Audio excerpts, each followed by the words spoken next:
Dude, like this was not my confusion. This was all y'all's confusion.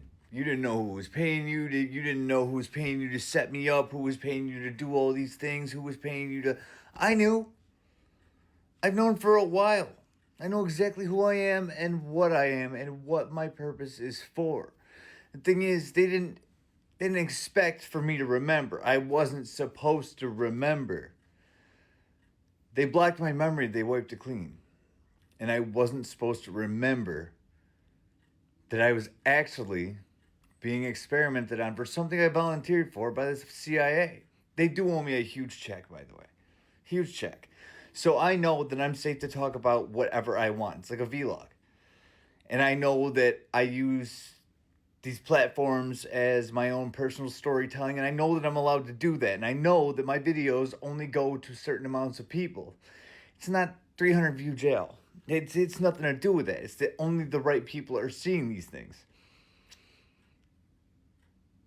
I'm well aware of how this works. I'm well aware of who I am.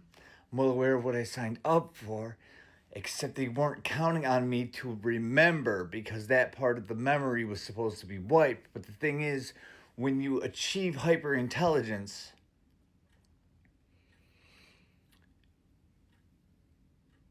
you can recolonize your mind. So many wiped memories they couldn't wipe.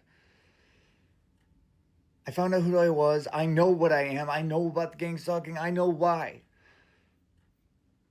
So the experiment was still a success because it worked for a while. But once I remembered, and that's all there is to it. Now I just used it to play with. So let me explain this to you. After I made all that money and I was taken out, right? I died. I came back. And it took a while for me to remember. The whole first, let's say, year and a half, I didn't remember exactly what was going on or whatever else. I was a legitimate experiment. But see, the thing is, now that my memory is back and I know I'm owed a huge paycheck, well, we can just go ahead and bring that right to me because not only did I survive, but I remembered. And that's what they were trying to avoid, me remembering how much money they really owe me. So I am a successful CIA experiment. Successful. And I did come back into remembering. And I do have an exceptional mind. And I'm not sorry or ashamed of any of this because I showed what human evolution can be.